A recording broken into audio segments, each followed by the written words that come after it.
Let's talk about Sophie Cunningham. At the end of the game, Jacy Sheldon is going. Why do some players become legends not just for scoring points, but for standing their ground when no one else will?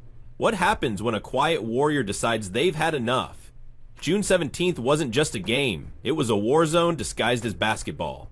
But more than that, it was a moment of reckoning. Jacy Sheldon and Marina Mabrey crossed a line, and they picked the wrong opponent in Sophie Cunningham. This wasn't about stats or standings. This was about payback, pride, and protection. Sophie didn't just play ball, she stood on business. And the results? One of the most unforgettable, jaw-dropping WNBA showdowns in recent memory. If you think basketball's just a game, you haven't seen what happened when eye pokes turned into retaliation, and retaliation turned into legacy. See what happens here. The locker room echoed with celebration. Cup champ. Hey, quick favor before we move on. If you find this content interesting, go ahead and like the video and subscribe to the channel. Most of you watch without subscribing, and it's free, but it helps us out so much. Have you done it yet? Thanks a ton for the support. Now let's get back to the video. And Caitlin Clark are talking to the official. They're both going at it saying... The fever from May 30th never cooled off. It simmered, brewed, and eventually boiled over. That day, the Indiana Fever met the Connecticut Sun and left the court not just defeated, but bruised and broken, physically and emotionally. Sophie Cunningham was down with an ankle injury, part of her tooth gone, and Sydney Colson's knee twisted like a pretzel. But no whistles blew, no texts, no flagrant fouls, nothing. It was like watching a schoolyard brawl while the referees played Sudoku. Hey. Oh, there's a little extra right there. Uh-oh. Everyone knew Jacy Sheldon was at the center of it all. She played like a wrecking ball, dressed in a jersey, crashing into players with reckless abandon. She wasn't playing aggressive defense, she was unleashing chaos. This wasn't strategy, it was sabotage. And for the Fever, it wasn't just a loss, it was betrayal by the very league supposed to protect its athletes.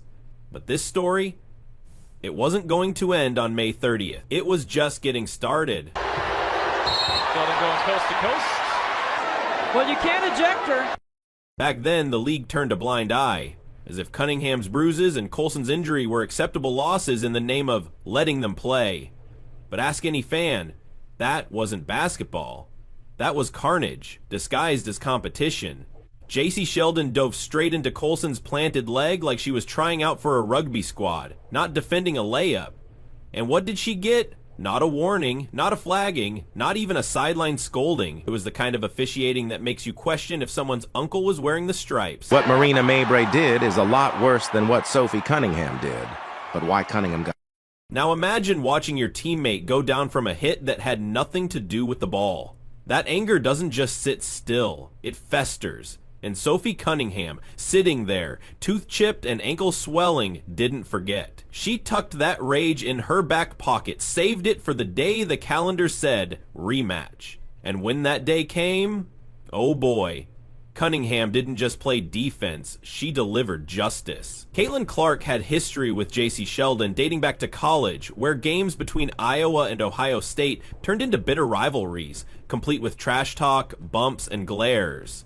Sheldon made it her personal mission to get under Clark's skin, and in May, she graduated from annoying pest to injury factory. So when the Fever circled June 17th on their calendar, it wasn't about redemption, it was about revenge. Sheldon going coast to coast. And here we got another. Angel Reese was back after a quad injury, fresh off humiliating the undefeated New York Liberty. She had her swagger back. But she also had memory, a long one. The look in her eyes when she stepped on that court wasn't just focus, it was fury. Sheldon was guarding her again, closer than a shadow in a horror film, and everyone could feel the storm brewing. No one could have guessed just how wild it would get. Sheldon, clearly unaware of the emotional time bomb she was poking at, went right back to her old tactics. She stuck to Clark like Velcro, bumping on screens, jawing at every opportunity, and walking that tightrope between pesky and provocative. It was basketball at its ugliest. But Clark, never one to shy away from the spotlight or the smoke, gave as good as she got, until the moment came that changed everything. Clark had the ball, Sheldon went in for a swipe. Instead of getting leather, she went full Mortal Kombat and jabbed Clark right in the eye. No exaggeration. A finger to the retina. Clark's head snapped back like she got hit with a dodgeball at point-blank range. It was brutal. Obvious. On replay, you didn't need slow motion to catch the foul. It was blatant and grotesque. Cunningham. That's a flagrant foul. Clark staggered. She grabbed her face, clearly in pain. But this wasn't just physical. It was emotional. It was frustration. It was deja vu. Once again, a Connecticut Sun player had crossed the line, and once again, the referees... Technical foul. Yes, you read that right. Clark gets a finger jab into her eye socket and gets penalized for saying, "Back off." It was like arresting the guy who got mugged because he screamed too loud.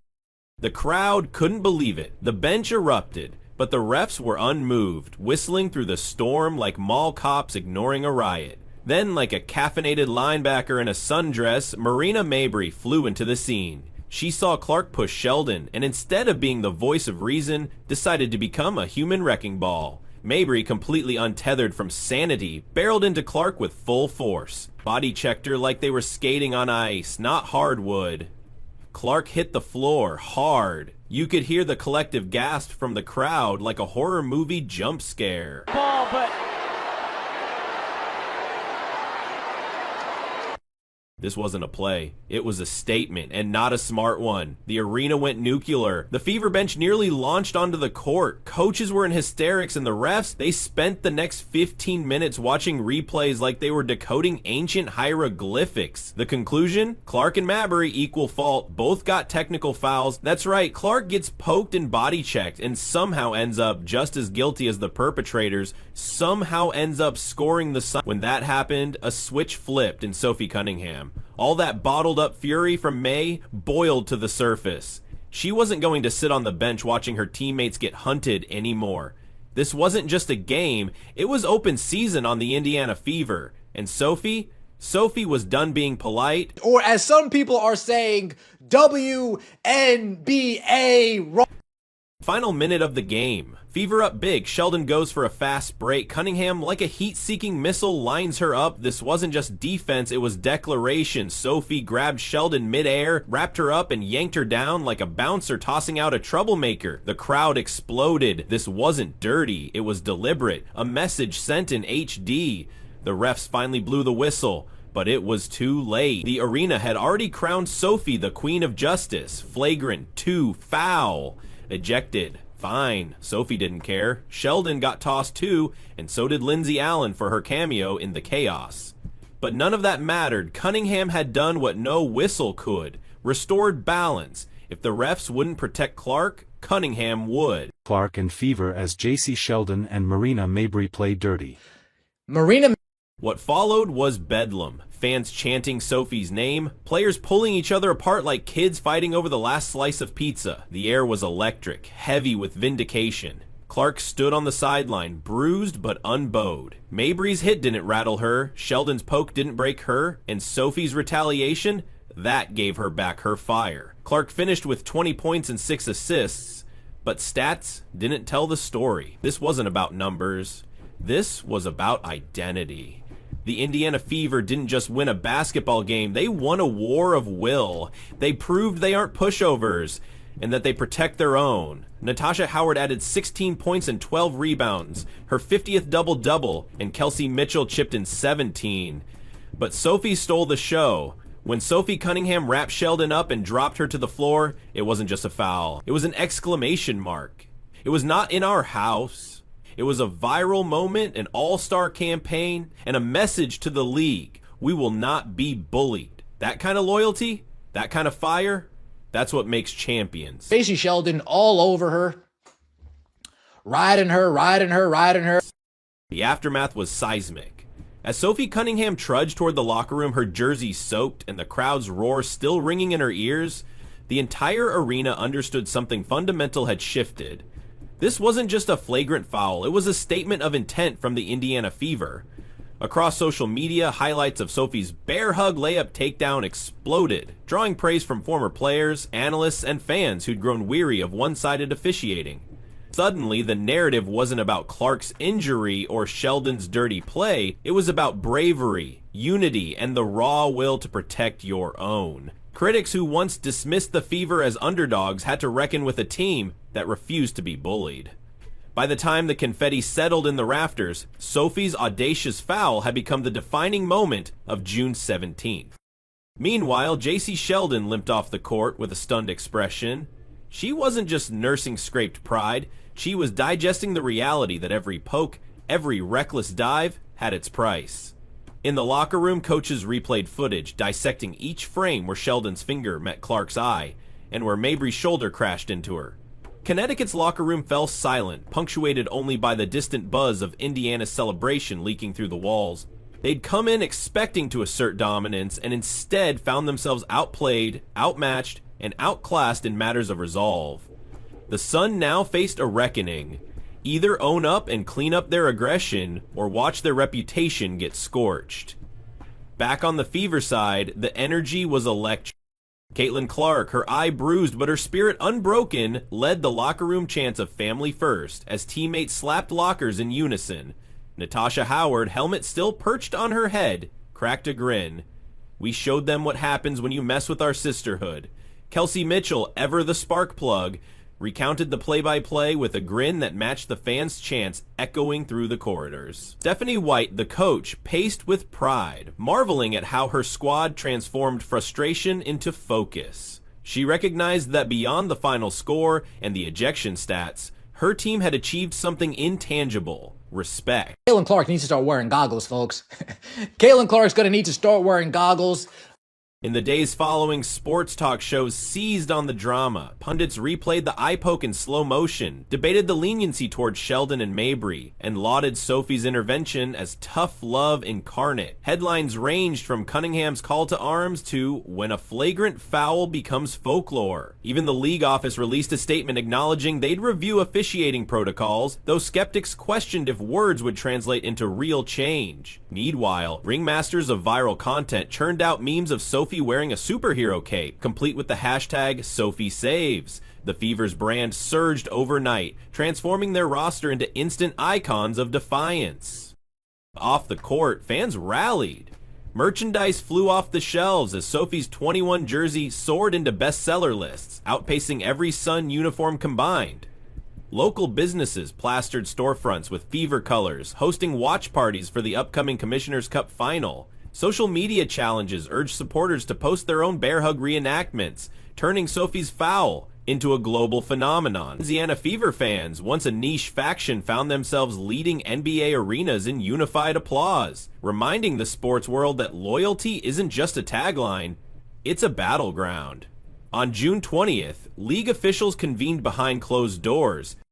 Reports hinted at stricter enforcement of contact fouls and a pledge to protect player safety more aggressively. Whispers of rule adjustments circulated, harsher penalties for eye pokes, automatic reviews for any non-basketball contact, and potential fines for repeat offenders. Whether these changes materialized remained to be seen, but one thing was clear: Sophie Cunningham's audacious move had forced the WNBA to confront its own tolerance for violence. No longer could dangerous plays slide under the radar without consequence. Indiana Fever pulled off a crucial win against the Connecticut Sun in a matchup defined by intensity. Looking back, June 17th will be remembered not just as the day of Sophie's most infamous foul, but as the turning point for a franchise. It transformed a group of athletes into a brotherhood, or sisterhood, that fiercely protected one another. It laid bare the gap between rules on paper and justice on the floor. And it reminded the league, the fans, and the world that sometimes you have to fight fire with fire to preserve the spirit of the game. I have to come out.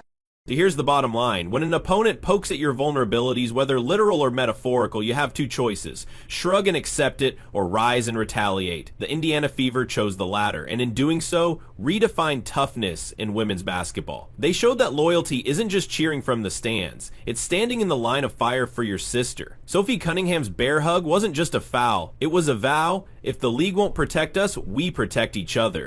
Now, Fever fans, it's your turn. Relive the moment, share your favorite play, and let the world know you stand with Sophie. with Clark and with every player who fights not just for points, but for respect. Because if there's one thing we've learned, it's that when the fever rises, the entire league feels the heat.